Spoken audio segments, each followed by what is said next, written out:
Hello दोस्तों, ये video walking dead का लास्ट पार्ट है और इसमें मैंने कवर किए हैं एपिसोड 20, 21 एंड 22।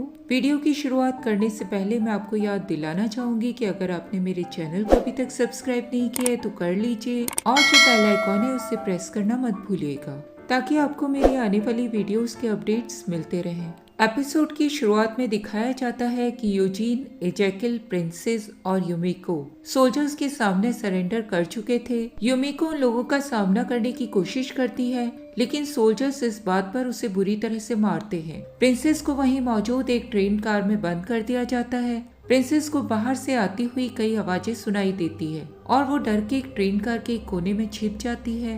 प्रिंसेस लगातार बाहर से आती हुई सोल्जर्स की आवाजों को सुन रही थी। वो बहुत ज्यादा पैनिक हो जाती है और वो अपने आप को शांत करने के लिए स्पेनिश में काउंटिंग करना शुरू कर देती है। प्रिंसेस की उंगली में ट्रेन कार की वॉल से एक जगह पर चोट लग जाती है और वहाँ से खून निकल आता है। प्रिंसेस को तभी अपने बगल वाली ट्रेन कार से यूमिको की आवाज सुनाई देती है और वो उससे उसके बारे में पूछती है। प्रिंसेस यूमिको की आवाज सुनकर समझ जाती है कि वो उस वक्त ठीक नहीं थी। वो ट्रेन कार के बाहर मौजूद सोल्जर्स को चिल्लाकर यूमिको को चेक करने के लिए कहती है। यूमिको प्रिंसेस की आवाज सुनती है और उसे शांत रहने के लिए कहती है। यूमिको प्रिंसेस को सोल्जर्स की बातों को फॉलो करने के लिए कहती है। प्रिंसेस यूमिको को जगाए रखना चाहती थी। वो उसे अपने बचपन की और अपने स्टेप फादर के बारे में बताने लग जाती है। यूमिको इस वक्त बहुत बुरी हालत में थी। यूमिको बेहोश हो जाती है। इधर प्रिंसेस जान जाती है कि यूमिको बेहोश हो चुकी है। तभी सोल्जर्स यूमिको के दरवाजे को खोल लेते हैं। वो वहाँ से प्रिंसेस की आवाज को सुनते हैं और उसे शांत रहने के लिए कहते हैं। अगले दिन सुबह प्रिंसेस एक बार फिर से यूमिको को पुकारती है लेकिन उसे यूमिको का कोई भी जवाब नहीं मिलता। प्रिंसेस अपनी ट्रेन कार को चेक करती है। उसे ट्रेन कार में लगा हुआ एक बोर्ड दिखाई देता है। वो तुरंत ही उस बोर्ड को निकाल देती है। प्रिंसेस को उस बोर्ड के पीछे एक रास्ता दिखाई देता है। प्रिंसेस तुरंत ही उस रास्ते से बाहर निकल जाती है। प्रिंसेस देखती है कि उसके बगल वाली ट्रेन कार में यूजीन मौजूद है। यूजीन प्रिंसेस को देखकर उसे वापस ट्रेन कार के अंदर जाने के लिए कहता है। यूजीन प्रिंसेस को समझाता है कि यूमिको का इलाज डॉक्टर्स कर रहे होंगे और वो बिल्कुल सेफ होगी। यूजीन प्रिंसेस को समझाता है कि उन्हें इन लोगों का ट्रस्ट जीतना होगा जिससे यहाँ मौजूद लोग उन लोगों की कम्युनिटी की मदद कर सकें। प्रिंसेस यूजीन की इस बात को सुनती है और लौटकर अपनी ट्रेन कार के अंदर आ जाती है। वो उस बोर्ड को पहले जैसे ही फिक्स कर देती है। तभी एक सोल्जर प्रिंसेस को वहाँ से लेने के लिए आ जाता है। अगले सीन में प्रिंसेस को दिखाया जाता है जो कि एक शावर रूम में थी। प्रिंसेस पूरी तरह से नेकेड थी और उसके हाथ ऊपर की ओर थे। एक सोल्जर प्रिंसेस की बॉडी पर वॉकर्स के बाइट मार्क को चेक करता है। एक सोल्जर प्रिंसेस से उसके ग्रुप के बारे में सवाल करने लग जाता है। प्रिंसेस यूमिको से मिले बिना उन लोगों की किसी भी बात का जवाब देने से मना कर देती है। सोल्जर तुरंत ही प्रिंसेस को हिट करता है जिसके कारण वो ग्राउंड के ऊपर गिर जाती है। प्रिंसेस की बेहोशी टूटती है। वो एक बार फिर से ट्रेन कार के अंदर कैद थी। प्रिंसेस यूमिको के कैबिन के पास पहुंच जाती है और उसे बताती है कि उसने उन लोगों के बारे में यहाँ मौजूद लोगों को कुछ भी नहीं बताया था। प्रिंसेस को तभी यूजीन की ट्रेन कार से आती हुई आवाजें सुनाई देती है। प्रिंसेस तुरंत ही अपनी ट्रेन कार से बाहर निकल जाती है और यूजीन की ट्रेन कार को चेक करती है। उसे वहाँ पर यूजीन दिखाई नहीं देता। प्रिंसेस एक बार फिर से अपनी ट्रेन कार के अंदर आ जाती है। वो बहुत बुरी तरह से डरी हुई थी। तभी एजेकिल प्रिंसेस की ट्रेन कार की रूफ को खोलकर अंदर आ जाता है।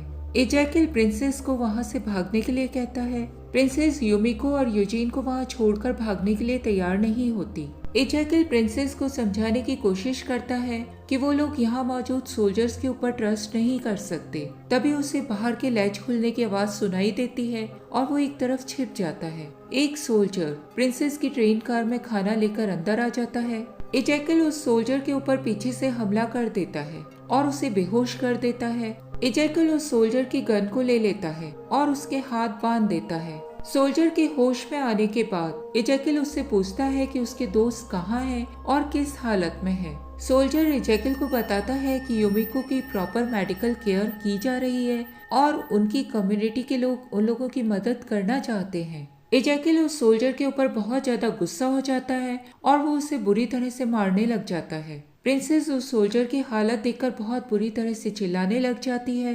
तभी प्रिंसेस को अपने हाथों पर लगा हुआ खून दिखाई देता है।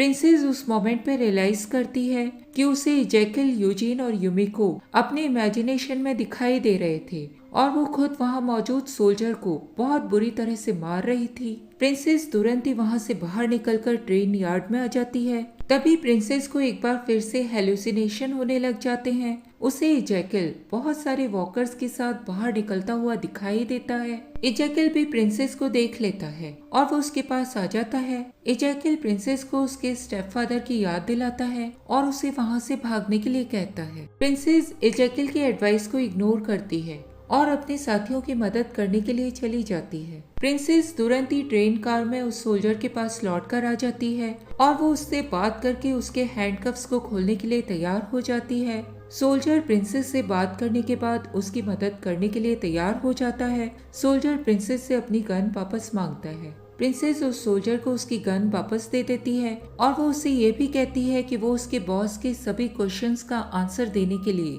पूरी तरह से तैयार है। सोल्जर प्रिंसेस की बात को सुनता है। प्रिंसेस उस सोल्जर को अपने सभी साथियों के नाम बता देती है। वो उसे ये भी बता देती है कि वो उन लोगों से सिर्फ एक हफ्ते पहले ही मिली थी। सोल्जर प्रिंसेस को ये सब बातें बताने के लिए थैंक्स कहता है और उससे अपनी गन वापस ले लेता है। सोल्जर तभी वहाँ मौजूद दरवाजे के ऊपर नॉक करता है। दरवाजा तुरंत ही खुल जाता है। प्रिंसेस उस ट्रेन कार के बाहर देखती है। उसे वहाँ पर इजैकल, यूजीन और यूमिको दिखाई देते हैं जो कि लाइन में एक तरफ खड़े हुए थे। उन सभी लोगों के चेहरे पूरी तरह से ढके हुए थे। वो सोल्जर भी प्रिंसेस के चेहरे को ढक देता है और उसे ट्रेन कार से बाहर निकाल देता है। एपिसोड की शुरुआत में डैरिल और कैरोल को दिखाया जाता है जो कि चुपचाप अलेक्जेंड्रिया की ओर लौट रहे थे। डैरिल कैरोल को वाटर बॉटल को खोलने के लिए अपना पॉकेट नाइफ दे देता है। डैरिल कैरोल से कैबिन में हुई आर्ग्यूमेंट के लिए माफी मांगता है। डैरिल कैरोल को कहता है कि वो सप्लाईज लेने के लिए अभी और बाहर रहना चाहता था। वो दोनों एक दूसरे से अलग हो जाते हैं और अलग अलग डायरेक्शन में चले जाते हैं। डैरिल अपनी मोटरसाइकिल को लेकर एक और चला जाता है और डॉग कैरोल के साथ अलेक्जेंड्रिया की ओर बढ़ जाता है। कैरोल डॉग को लेकर अलेक्जेंड्रिया वापस लौटकर आ जाती है। कैरोल अलेक्जेंड्रिया में जेरी को काम करते हुए देखती है। वो उससे अपने लिए कोई काम पूछती है लेकिन जेरी कैरोल की मदद लेने से मना कर देता है।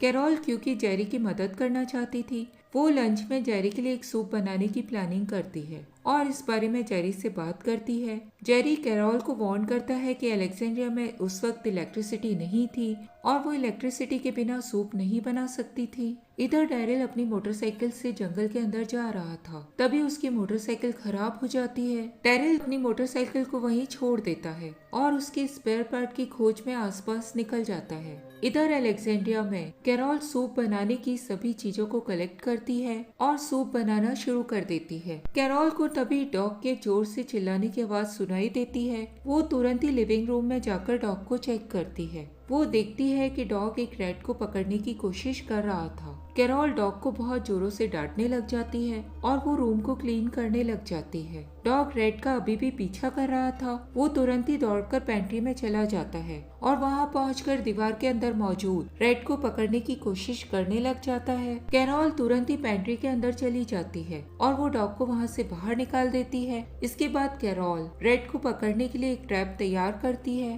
कैरोल रेड ट्रैप को बनाने के बाद उसे वहीं पेंट्री के फ्लोर के ऊपर सेट कर देती है और वहाँ से बाहर निकल जाती है। कैरोल इसके बाद एक बकेट को लेकर बाहर निकल जाती है। वो जेरी को बताती है कि वो अलेक्जेंड्रिया से बाहर सूप बनाने के लिए कुछ सप्लाईज लेने के लिए जा रही थी। कैरोल अलेक्जेंड्रिया के बाहर पहुंचकर वहां से कुछ हर्ब्स को सूप के लिए कलेक्ट करने लग जाती है। वो कुछ वॉकर्स को सामने से आता हुआ देखती है। कैरोल तुरंत ही उस वॉकर्स को मार डालती है। इधर डैरिल कार में मोटरसाइकिल के लिए स्पेयर पार्ट्स को चेक कर रहा था। डैरिल एक ट्रक के पास पहुंच जाता है। उसे वहां सीट पर बैठा हुआ एक वॉकर दिखाई देता है। डैरिल स्पेयर पार्ट की खोज में ट्रक के पीछे चला जाता है। तभी सामने बैठा हुआ वॉकर उसके ऊपर अटैक कर देता है। वॉकर के एकाएक पीछे आने से ट्रक हिल जाता है और डैरिल का बैलेंस बिगड़ जाता है। डैरिल वॉकर को अट्रैक्ट करने के लिए ट्रक की फ्रंट सीट को टैप करने लग जाता है। वॉकर उस आवाज को सुनकर तुरंत ही फ्रंट सीट की ओर आ जाता है और उस ट्रक का बैलेंस एकदम ठीक हो जाता है। डैरिल तुरंत ही उस ट्रक से नीचे आ जाता है। इधर कैरोल अपनी बकेट को लेकर अलेक्जेंड्रिया लौटकर आ जाती है। वो वॉकर्स के ब्लड से पूरी तरह से कवर्ड थी। जेरी कैरोल की इस हालत को देखता है और उससे उसके ठीक होने के बारे में पूछता है। कैरोल जेरी को एश्योर करती है कि वो पूरी तरह से ठीक है और अपनी बकेट को लेकर घर वापस लौट कर आ जाती है। कैरोल घर में आकर हर्ब्स को एक जगह पर रख देती है और जाकर रेड ट्रैप को चेक करती है। रेड ट्रैप उस वक्त पूरी तरह से खाली था। इधर डैरिल को स्पेयर पार्ट मिल चुका था। वो उसे लेकर अपनी मोटरसाइकिल के पास पहुंच जाता है। डैरिल जब स्पेयर पार्ट को फिट करने लग जाता है तब उसे याद आता है कि उसने अपना पॉकेट नाइफ कैरोल को दे दिया था। डैरिल अपनी मोटरसाइकिल को ढकेलते हुए रोड तक लेकर आ जाता है। इधर अलेक्जेंड्रिया में कैरोल पॉकेट नाइफ की मदद से सोलर पैनल को ठीक कर देती है। जेरी कैरोल की मदद करना चाहता था लेकिन कैरोल उसकी मदद लेने से मना कर देती है। कैरोल पेंट्री वापस लौट कर आ जाती है और वो वहाँ की इलेक्ट्रिसिटी को ऑन कर देती है। इधर जंगल में डैरिल एक वॉकर्स के ग्रुप को वॉच करता है। उसे वहीं मौजूद एक वॉकर के पास पॉकेट नाइफ दिखाई दे जाता है। वो तुरंत ही अपने क्रॉसबो को लेकर वॉकर के पास पहुँच जाता है। वॉकर्स को डैरिल के आने का अंदाजा हो जाता है और वो उसकी तरफ मूव करने लग जाते हैं। डैरिल पॉकेट नाइफ वाले वॉकर को देख रहा था। वो तभी अनजाने में एक पेट के अंदर गिर जाता है। वॉकर भी डैरिल को फॉलो करते हुए उसके पास गिर जाता है। वॉकर तभी डैरिल के ऊपर अटैक कर देता है। डैरिल तुरंत ही उस वॉकर को मार डालता है और उसके पॉकेट नाइफ को निकाल लेता है। डैरिल अपनी मोटरसाइकिल के पास वापस लौट कर आ जाता है और पॉकेट नाइफ की मदद से स्पेयर पार्ट को फिट कर देता है। डैरिल वहीं मौजूद कई वॉकर्स को मार डालता है। इधर कैरोल पेंट्री में कुकिंग शुरू कर चुकी थी। तभी उसे रेड की आवाज सुनाई देती है। कैरोल रेड ट्रैप को चेक करने लग जाती है। रेड, जो कि उस ट्रैप में फंस चुका था, वो तुरंत ही बाहर निकलकर पेंट्री की ओर भाग जाता है। कैरोल तुरंत ही रेड के पीछे पीछे पेंट्री में पहुंच जाती है। उसी वक्त लाइट चली जाती है। कैरोल इलेक्ट्रिसिटी को जाता हुआ देखती है और अपनी कुकिंग को वहीं पर स्टॉप कर देती है। अगले सीन में दिखाया जाता है कि कैरोल अपने बेडरूम में आराम कर रही थी। डॉग बेड में कैरोल के पास पहुंच जाता है। कैरोल डॉग से कहती है कि वो इस वक्त डैरिल को बहुत ज्यादा मिस कर रही थी। कैरोल डॉग को ये भी क्लियर करती है कि अब अलेक्जेंड्रिया में उसकी किसी को जरूरत नहीं है और उसे अब अलेक्जेंड्रिया से चले जाना चाहिए। इधर जंगल में डैरिल को दिखाया जाता है जो कि अपनी मोटरसाइकिल को अभी भी ठीक कर रहा था। अगले सीन में अलेक्जेंड्रिया को दिखाया जाता है। डॉग आधी रात को कैरोल को उठा देता है। कैरोल तुरंत ही टॉर्च को हाथ में ले लेती है। इधर डैरिल अपनी बाइक को पूरी तरह से ठीक कर चुका था। वो उसे लेकर रोड के ऊपर आ जाता है। अलेक्जेंड्रिया में कैरोल और डॉग दोनों ही नीचे उतरकर आ जाते हैं। कैरोल को वॉल से आती हुई रेड की आवाज सुनाई देती है। वो रेड को पकड़ने के लिए वॉल के अंदर एक छेद कर देती है। कैरोल को उस वक्त रेड कहीं भी दिखाई नहीं देता। वो तुरंत ही दीवार में बने हुए होल को बड़ा करने लग जाती है। कैरोल इतनी ज्यादा एक्साइटेड हो चुकी थी कि वो तुरंत ही वॉल को पूरी तरह से तोड़ डालती है। नेक्स्ट सीन में अगले दिन सुबह की मॉर्निंग दिखाई जाती है। कैरोल अपनी सूप को पूरी तरह से कुक कर लेती है और वॉल के गिरे हुए मलबे को साफ करने लग जाती है। तभी जेरी कैरोल को चेक करने के लिए वहाँ पर पहुँच जाता है। जेरी कैरोल के घर की हालत को देखता है। कैरोल जेरी के सामने एडमिट करती है कि पिछला दिन उसका बहुत ही बुरा दिन था। जेरी कैरोल की इस हालत को देखता है और वो उसे कहता है कि जब उसने कैरोल को डैरिल के बिना अलेक्जेंड्रिया लौटते हुए देखा था तभी वो समझ चुका था कि वो दिन कैरोल का बहुत ही बुरा दिन होने वाला था। कैरोल उस वक्त बहुत ज्यादा फ्रस्ट्रेटेड दिखाई देती है। जेरी कैरोल की इस हालत को देखकर उसे हक करता है और उसे कहता है कि वो उसका अभी भी फ्रेंड है। तभी वो दोनों रेड को कैरोल के घर से बाहर निकलते हुए देखते हैं। कैरोल जेरी को सूप पीने के लिए इनवाइट कर लेती है। इधर डैरिल मोटरसाइकिल लेकर अलेक्जेंड्रिया वापस लौट आया था। डॉग डैरिल को देखकर उसके पास दौड़कर चला जाता है। कैरोल भी डैरिल को आते हुए देख लेती है और बहुत खुश हो जाती है। डैरिल घर के अंदर आकर पेंट्री की हालत को देखता है। कैरोल डैरिल को उसका पॉकेट नाइफ वापस लौटाना चाहती थी लेकिन डैरिल कैरोल से उस पॉकेट नाइफ को रखने के लिए कहता है और वो अंदर सोने के लिए चला जाता है। एपिसोड की शुरुआत अलेक्जेंड्रिया से होती है जहां पर निगान बारबरा के साथ मिलकर अलेक्जेंड्रिया को रिपेयर करने का काम कर रहा था। मैगी भी अपने साथियों के साथ अलेक्जेंड्रिया पहुंच चुकी थी। निगान और मैगी की एक दूसरे से नजरें टकराती है और मैगी निगान को देखती हुई आगे की ओर बढ़ जाती है। अगले सीन में निगान और कैरोल को दिखाया जाता है। कैरोल निगान को लेकर हंटिंग पर आ चुकी थी। निगान कैरोल को उस मोमेंट पर थैंक्स कहता है। निगान कैरोल को कहता है कि वो अलेक्जेंड्रिया से थोड़े समय के लिए बाहर आकर बहुत ज्यादा रिलीफ महसूस कर रहा था क्योंकि मैगी के आने से वो बहुत ज्यादा टेंशन में था। निगान चाहता था कि कैरोल मैगी से उसके बारे में बात करे और उन दोनों के बीच के रिलेशनशिप को सुधारने में उसकी मदद करे। वो इस बारे में कैरोल से बात करता है। कैरोल निगान की इस बात का कोई भी जवाब नहीं देती। वो निगान को लेकर लिया के कैबिन तक आ जाती है। निगान देखता है कि लिया के कैबिन में उसका सामान रखा हुआ था। कैरोल निगान को बताती है कि काउंसिल के मेंबर्स ने निगान को अलेक्जेंड्रिया से बाहर निकाल दिया था और निगान को लिया के कैबिन तक लाने में डेरिल ने कैरोल की मदद की थी। कैरोल निगान को क्लियर करती है कि उसके मैगी के साथ रिलेशन दोबारा नॉर्मल नहीं हो सकते और निगान का अलेक्जेंड्रिया से दूर रहना ही उसके लिए अच्छा होगा। निगान कैरोल की बातों को सुनकर बहुत ज्यादा डिसअपॉइंटेड हो जाता है। निगान कैरोल से क्लियर करता है कि क्या अलेक्जेंड्रिया की काउंसिल ने उसे रियली अलेक्जेंड्रिया से बाहर निकाल दिया है या कैरोल उसे अपने से ही अलेक्जेंड्रिया से दूर रहने के लिए कह रही थी। कैरोल निगान की इस बात को सुनकर मुस्कुरा देती है और उसी वक्त शिकार में पकड़ा हुआ रैबिट उसे पकड़ाकर वो वहाँ से वापस चली जाती है। अगले सीन में उसी दिन की रात को दिखाया जाता है। निगान फायर के पास बैठा हुआ था और बहुत ज्यादा ड्रंक था। अचानक ही निगान को हेलुसिनेशन होने लग जाता है। उसे यंग निगान सामने चेयर पे बैठा हुआ दिखाई देता है। यंग निगान अपने हाथ में ल्यूसील को पकड़े हुए था। यंग निगान को बहुत ज्यादा टॉन्ट करने लग जाता है। वो उससे कहता है कि क्या वो समझता था कि अलेक्जेंड्रिया के लोग उसे पूरी तरह से अपना लेंगे और उसे क्लाउन कहकर पुकारता है। यंग निगान को उसकी ओरिजिनलिटी याद दिलाता है। वो उसे याद दिलाता है कि वो किसी जमाने में सेवियर्स का लीडर रह चुका है और उससे सब लोग डरा करते थे। यंग निगान को ल्यूसील की भी याद दिलाता है। यंग निगान की बात सुनकर बहुत ज्यादा गुस्से में आ जाता है और वो उसके ऊपर अपने ड्रिंक के ग्लास को फेंक देता है। यंग निगान तुरंत ही वहाँ से गायब हो जाता है। अगले दिन सुबह निगान एक शॉवल लेकर उसी पेड़ के नीचे पहुंच जाता है जहाँ पर उसकी रिक के साथ लड़ाई हुई थी। निगान को मिशॉन की कही गई बात याद आती है। उसने कहा था कि उसकी ल्यूसील अलेक्जेंड्रिया के बाहर ही कहीं मौजूद थी। निगान उस ट्री के चारों ओर खोदने लग जाता है। निगान एक वॉकर को अपने करीब आता हुआ देखता है और उसे बहुत बुरी तरह से मार डालता है। निगान को पेड़ के चारों ओर खोदने से एक जगह पर अपनी ल्यूसील मिल जाती है। इस मोमेंट पे 12 साल पहले का एक फ्लैशबैक दिखाया जाता है। निगान बहुत बुरी तरह से डरा हुआ था और वो एक चेयर से बंधा हुआ था।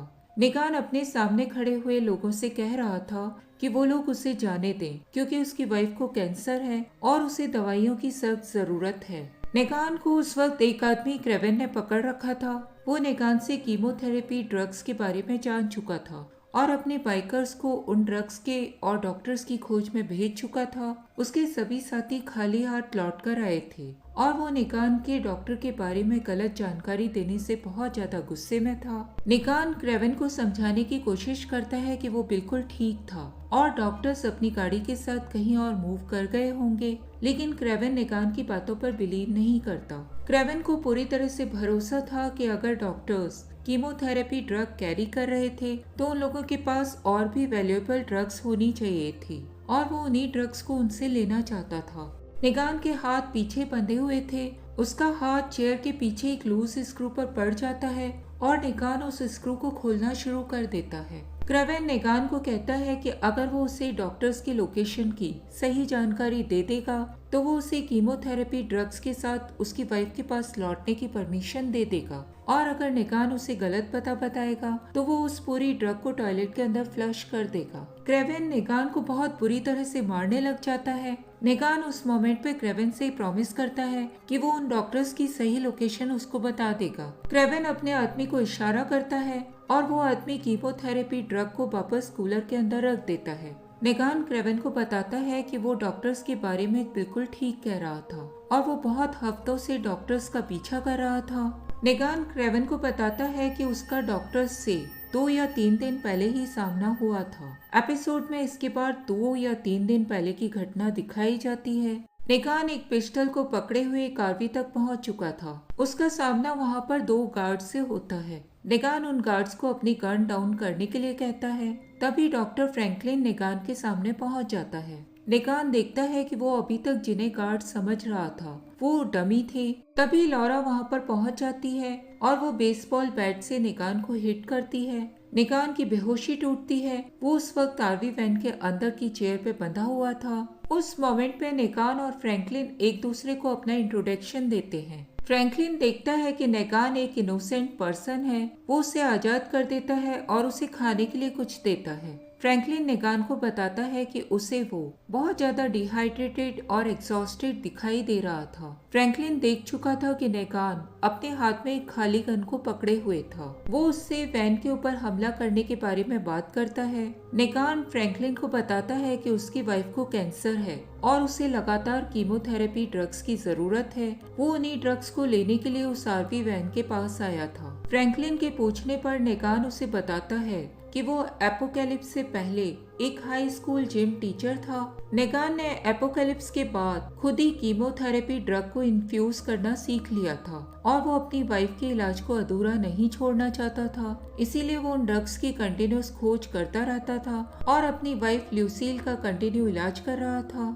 इसी घटना के 6 हफ्ते पहले की घटना दिखाई जाती है। एक घर दिखाया जाता है जिसके बाहर एक वॉकर घूम रहा था। नेगान उस वक्त उस घर में अपनी वाइफ ल्यूसील के साथ मौजूद था। नेगान ल्यूसील को कीमोथेरेपी ट्रीटमेंट दे रहा था, जबकि ल्यूसील नेगान को जेम्स बॉन्ड मूवी लगाने के लिए कह रही थी। नेगान बाहर मौजूद वॉकर को देखता है और ल्यूसील को मूवी लगाने से मना कर देता है। वो जानता था कि मूवी की आवाज सुनकर वॉकर सुन के और अट्रैक्ट हो सकता था।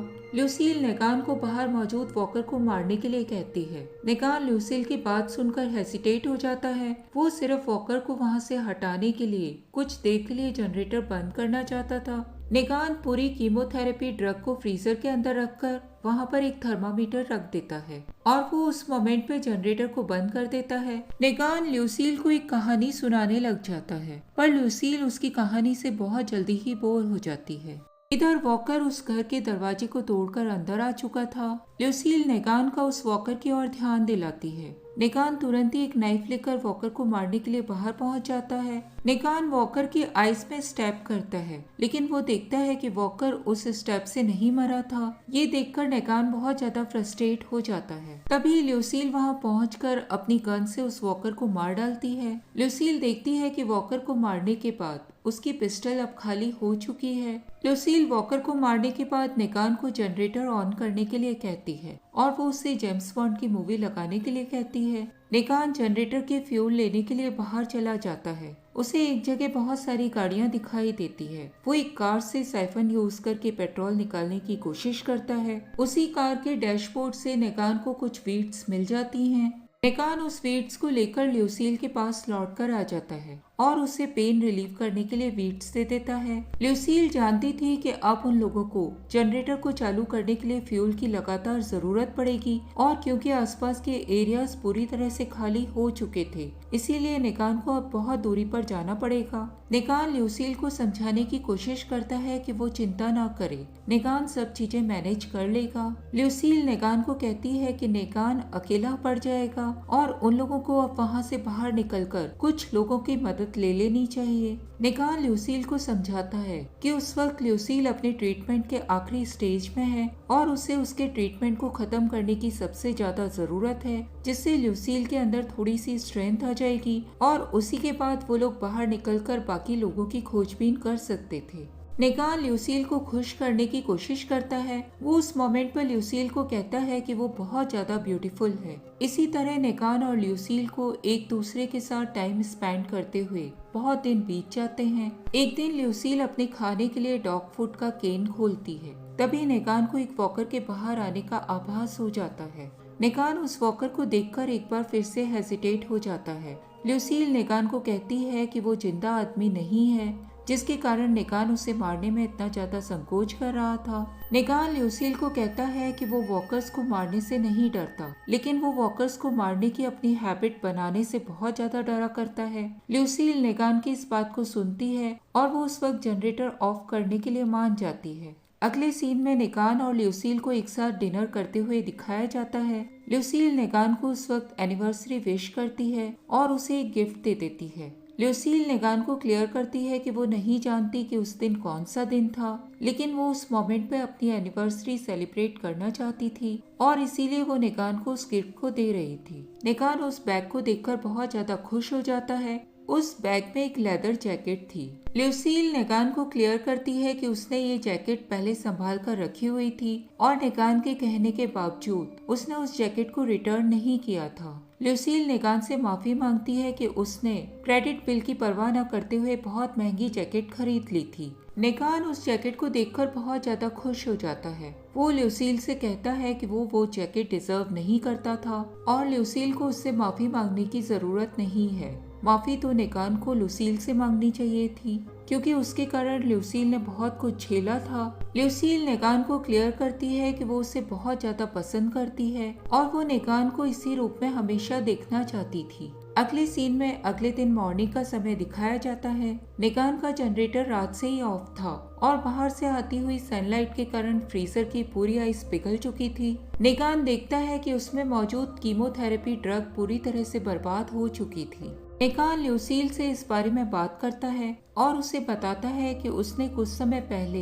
एक क्लिनिकल मोबाइल वैन को देखा था। नेगान ल्यूसील को कहता है कि उसे उस वैन में डॉक्टर्स और कीमोथेरेपी ड्रग्स दोनों ही मिल सकते थे। ल्यूसील नेगान की इस बात को सुनकर बहुत ज्यादा डर जाती है। वो उस क्लिनिकल मोबाइल वैन के मिलने के बारे में बहुत ज्यादा डाउटफुल थी। ल्यूसील नेगान को वहीं पर रुकने के लिए कहती है और उसके सामने एक कन्फेशन करती है। इस मोमेंट पे 7 महीने पुराना एक फ्लैशबैक दिखाया जाता है। इस वक्त एपोकैलिप्स नहीं आया था। नेगान अपने घर के बेसमेंट में बैठा हुआ एक वीडियो गेम खेल रहा था। ल्यूसील तभी वहाँ पर पहुँच जाती है। ल्यूसील उस वक्त नेगान से लेदर जैकेट के खरीदने के बारे में बात करती है। वो नेगान को याद दिलाती है कि वो अब जिम टीचर नहीं रहा है क्योंकि उसकी नौकरी छूट चुकी है।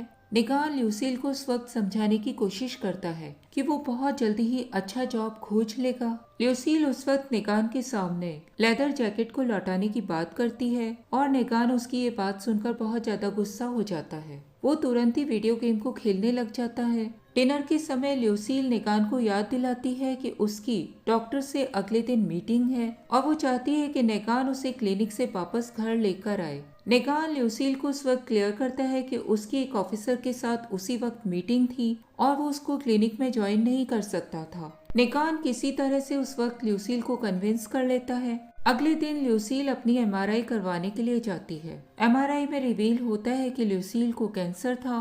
ल्यूसील उसी वक्त नेगान को कॉल करने की कोशिश करती है लेकिन नेगान का फोन उसे लगातार बिजी मिलता है। ल्यूसील उसके बाद तुरंत ही अपनी बेस्ट फ्रेंड जेनी को फोन लगाती है लेकिन उसे जेनी का फोन भी लगातार एंगेज मिलता है। ल्यूसील तुरंत ही नेगान के ऑफिसर को फोन लगाकर बात करती है और उसे पता चलता है कि नेगान की उस ऑफिसर के साथ कोई मीटिंग नहीं थी।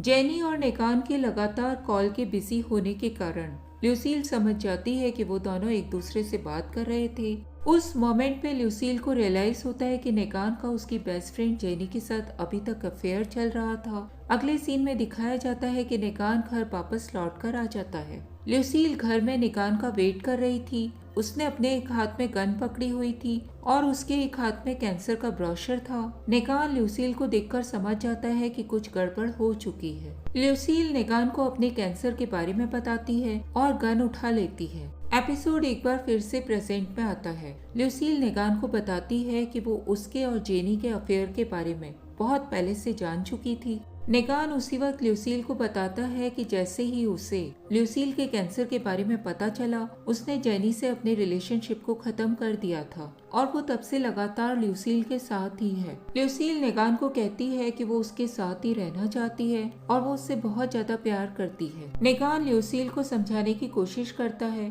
नेगान ल्यूसील के कीमोथेरेपी ट्रीटमेंट को रोकना नहीं चाहता था। वो ल्यूसील को वहीं पर रुकने के लिए कहता है और ड्रग्स की सप्लाईज के लिए बाहर निकल जाता है।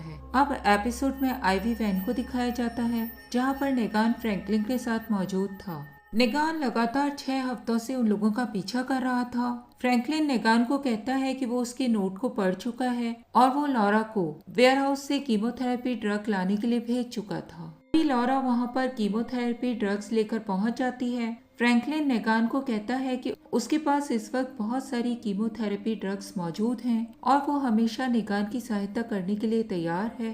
नेगान फ्रैंकलिन और लॉरा के साथ आईवी वैन से बाहर आ जाता है। फ्रैंकलिन नेगान को उसकी गन लौटा देता है जबकि लॉरा वॉकर्स का सामना करने के लिए अपने बेसबॉल बैट को नेगान को दे देती है। अगले सीन में क्रेवन और नेगान को दिखाया जाता है। क्रेवन नेगान की कहानी को बीच में ही रोक देता है। नेगान लगातार अपने पीछे के स्क्रू को ढीला करता जा रहा था। क्रेवन नेगान की इस स्टोरी से बहुत ज्यादा फ्रस्ट्रेट हो चुका था। वो नेगान को मारने के लिए अपनी गन को उसके ऊपर पॉइंट आउट कर लेता है। नेगान उस मोमेंट पे ल्यूसील को याद करता है और क्रेवन से एक मैप को मांगता है। नेगान उस मैप में फ्रैंकलिन की लोकेशन को मार्क कर देता है और उसे क्रेवन को बता देता है। नेगान क्रेवन को फ्रैंकलिन और लॉरा के बारे में बता देता है कि उन दोनों के पास बहुत ज्यादा वेपन्स नहीं हैं और वो दोनों उस वैन में अकेले ही हैं। क्रेवन नेगान को वहीं मौजूद एक रूम में लॉक कर देता है और खुद अपने साथियों के साथ बाहर चला जाता है। अगले दिन सुबह क्रेवन नेगान को आजाद कर देता है। उसने फ्रैंकलिन और लॉरा को नेगान की बताई गई जगह से पकड़ लिया था। नेगान अपनी मोटरसाइकिल लेकर वहां से निकलने लग जाता है। नेगान को पास ही खड़ी हुई आरवी के अंदर से आती हुई लॉरा की आवाजें सुनाई देती है। वो थोड़ा सा हेसिटेट करता है लेकिन फिर अपनी मोटरसाइकिल लेकर निकल जाता है। नेगान अपने घर वापस लौटकर आ जाता है। उसे अपने दरवाजे के ऊपर एक मैसेज लिखा हुआ दिखाई देता है। नेगान तुरंत ही उस मैसेज को देखता है और रूम के अंदर पहुंच जाता है। नेगान देखता है कि ल्यूसील ने अपने आप को बेड से बांध लिया था और उसने एक पॉलिथीन की मदद से सुसाइड कर लिया था। नेगान देखता है कि ल्यूसील उस वक्त रिएनिमेटेड हो चुकी थी। नेगान ल्यूसील को मारने के लिए अपने बेड को उठा लेता है लेकिन वो उसे मार नहीं पाता और वो ल्यूसील को देखकर बहुत बुरी तरह से रोने लग जाता है। नेगान ल्यूसील के पास ही बैठ जाता है और बहुत ज्यादा ड्रिंक करने लग जाता है। रात में नेगान बाहर जाकर फेंसिंग के वायर को निकाल लेता है और उस वायर को बेसबॉल बैट के ऊपर लपेट लेता है। नेगान उस बैट को अपनी वाइफ का नाम दे देता है। नेगान अंदर आकर पूरे घर के अंदर फ्यूल को बिखरा देता है और वहां पर आग लगा देता है। नेगान अपनी लेदर जैकेट को पहन चुका था। वो ल्यूसील को हाथ में लेकर बाहर निकल जाता है। नेगान अपनी मोटरसाइकिल से बाहर निकलते वक्त वहां मौजूद मेल बॉक्स को तोड़ डालता है। नेगान तुरंत ही बार तक लौटकर आ जाता है जहां पर वो क्रेवन और उसके आदमियों को छोड़कर गया था। क्रेवन फ्रैंकलिन को ड्रग की लोकेशन जानने के लिए टॉर्चर कर रहा था। नेगान वहां मौजूद वॉकर को मार डालता है और उस मोमेंट पे अपनी ल्यूसील को बहुत गौर से देखता है। नेगान को उस वॉकर के पास से एक गन मिल जाती है। तभी नेगान के सामने बहुत सारे बाइकर्स आ जाते हैं। नेगान उन सभी बाइकर्स को मारकर बार के शीशे को तोड़ता हुआ अंदर आ जाता है। क्रेवन नेगान को देखता है और उसके ऊपर गोली चला देता है। इधर फ्रैंकलिन कुर्सी के नट को पूरी तरह से खोल चुका था। वो तुरंत ही फ्री हो जाता है और अपनी चेयर को क्रेवन के आदमी के ऊपर फेंक देता है। नेगान तुरंत ही क्रेवन के पास आकर उसे ल्यूसील से मार डालता है। नेगान फ्रैंकलिन को एक गन दे देता है और उसे जाकर लॉरा को ढूंढने के लिए कहता है। एपिसोड एक बार फिर से प्रेजेंट में आता है। नेगान अपनी ल्यूसील को ले चुका था। वो एक वॉकर को मार डालता है लेकिन उस वॉकर को मारते समय नेगान की ल्यूसील ब्रेक हो जाती है। नेगान अपनी ल्यूसील को आग के हवाले कर देता है और अपनी वाइफ को याद करके बहुत बुरी तरह से रोने लग जाता है। वो अपनी वाइफ से एक बैट को उसका नाम देने के लिए सॉरी भी कहता है। नेगान इसके बाद कांटों वाले तारों को एक टॉवल के अंदर बंद कर देता है। अगले दिन नेगान लौटकर अलेक्जेंड्रिया वापस आ जाता है। कैरोल और मैगी नेगान को वापस आता हुआ देखकर बहुत ज्यादा शॉक्ड रह जाते हैं। कैरोल नेगान को वहां आया हुआ देखकर सोचती है कि शायद उसे सप्लाईज की कमी हो गई होगी। वो नेगान को कहती है कि वो सप्लाईज को कैबिन तक पहुंचा दिया करेगी। नेगान कैरोल को क्लियर करता है कि वो अलेक्जेंड्रिया हमेशा के लिए लौटकर आ चुका है और वो अब वहाँ से कहीं भी नहीं जाने वाला है। नेगान कैबिन से अपना सामान वापस लाने के लिए कैरोल से एक कार्ड मांगता है। कैरोल सामान लाने में नेगान की मदद करने के लिए तैयार हो जाती है लेकिन वो उसे मैगी की तरफ से वार्न भी करती है। नेगान कैरोल की इस बात को सुनकर मुस्कुरा देता है और उसे कहता है कि वो इसके लिए पूरी तरह से तैयार है। नेगान इसके बाद मैगी को घूरता हुआ अलेक्जेंड्रिया के अंदर चला जाता है।